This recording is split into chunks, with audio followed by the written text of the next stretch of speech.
1 फरवरी 2024 को मोदी गवर्नमेंट ने अपना 11वां बजट प्रेजेंट किया और पिछले 10 सालों की तरह इस साल भी एक इंडिविजुअल टैक्स पेयर को कोई खास बेनिफिट नहीं दिया गया। इंडिविजुअल टैक्स पेयर्स को अगर कुछ दिया गया तो वो था डिसअपॉइंटमेंट, डिसअपॉइंटमेंट, डिसअपॉइंटमेंट। एक बेनिफिट जो दिया गया है वो ये है कि 2014-15 से पुरानी जो डिमांड्स हैं उनका वेवर हो जाएगा।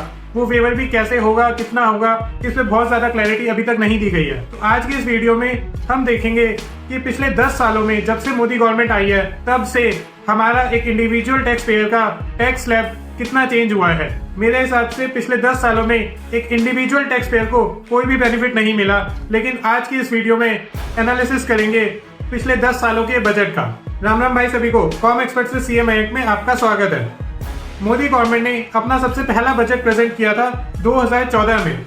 जब मोदी गवर्नमेंट सबसे पहले सेंटर में आई थी 10 सालों के बाद, तब उन्होंने जब पहला बजट प्रेजेंट करा तब इंडिविजुअल टैक्स पेयर्स को अच्छा बेनिफिट दिया गया। जो उनकी बेसिक एग्जम्पशन लिमिट थी वो 2 लाख से हटा के 2.5 लाख कर दी गई।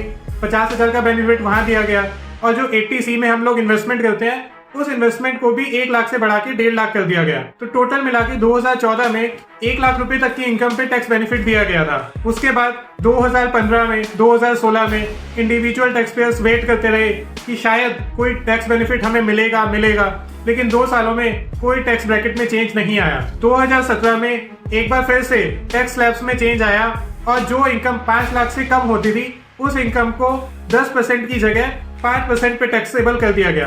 तो 2.5 लाख से 5 लाख तक का जो इनकम टैक्स का ब्रैकेट था उसमें 10% की जगह 5% टैक्स कर दिया, जिसकी वजह से मैक्सिमम बेनिफिट एक इंडिविजुअल को जो हो सकता था वो था 12,500 रुपए। इसके अलावा उस साल में जो एक बड़ा चेंज आया वो ये आया कि कॉर्पोरेट टैक्स रेट 30% से कम करके 22% कर दिया गया। नॉर्मली किसी भी कंट्री में एक इंडिविजुअल पे टैक्स रेट कम लगाया जाता है और कॉर्पोरेट पे टैक्स रेट ज्यादा लगाया जाता है, लेकिन इंडिया के अंदर 2017 के बजट में कॉर्पोरेट टैक्स रेट 30% से कम करके 25% कर दिया गया और इंडिविजुअल्स का टैक्स रेट 30% का 30% ही रखा गया। उसके बाद 2018 के बजट में जो हम लोग शेयर्स इन्वेस्ट करते थे किसी भी कंपनी के, उस पर अगर हमें पहले कोई लॉन्ग टर्म कैपिटल गेन होता था तो वो हमेशा एग्जेम्प्ट होता था।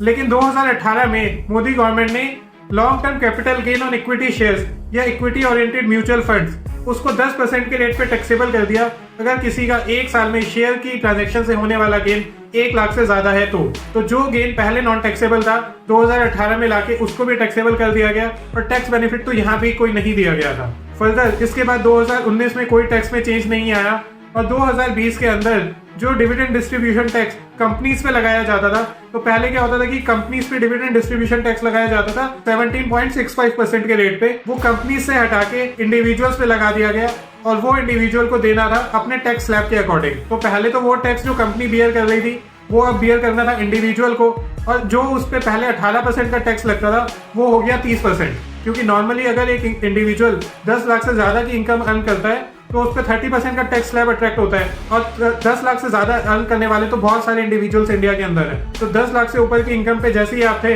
तो आपको हर डिविडेंड मिलने पे 30% का उस पर टैक्स देना पड़ता था। फर्दर इसी बजट में गवर्नमेंट ने न्यू टैक्स रिजीम अनाउंस करी, जिसके अंदर आप अगर अप्लाई करते हो तो आप कोई भी एग्जम्पशन क्लेम नहीं कर सकते थे। ना आपको HRA की एग्जम्पशन मिलेगी, ना आपको 80C मिलेगा, ना 80D मिलेगा। तो इस बजट में गवर्नमेंट ने एक स्कीम अनाउंस करी कि आप अपनी पूरी इनकम पे टैक्स दे दो और कोई एग्जम्पशन मत लो।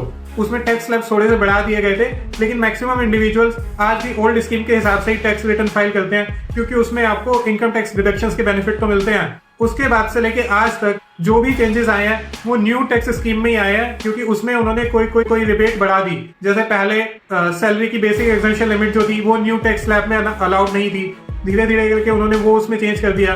और इस साल 2024 के बजट में तो ना न्यू स्कीम में कोई चेंज आया है ना ओल्ड में कोई चेंज आया है। एक छोटा सा चेंज जो करा इन्होंने वो पुरानी डिमांड उठा के एग्जेम्प्ट कर दी। अब वो पुरानी डिमांड भी कितनी एग्जेम्प्ट किसकी होगी इस पे भी कोई क्लैरिटी नहीं दी गई है। तो आपको क्या लगता है कि मोदी गवर्नमेंट ने पिछले 10 सालों में इंडिविजुअल टैक्स पेयर्स के साथ कोई न्याय किया है या नहीं किया? प्लीज कमेंट करके बता दो। और वीडियो अच्छा लगा हो और इस चैनल पे और भी ऐसी वीडियोस देखनी हो तो जल्दी से चैनल को लाइक सब्सक्राइब कर दो, जिससे कि वीडियो का नोटिफिकेशन आपको टाइम से मिल सके। Thank you.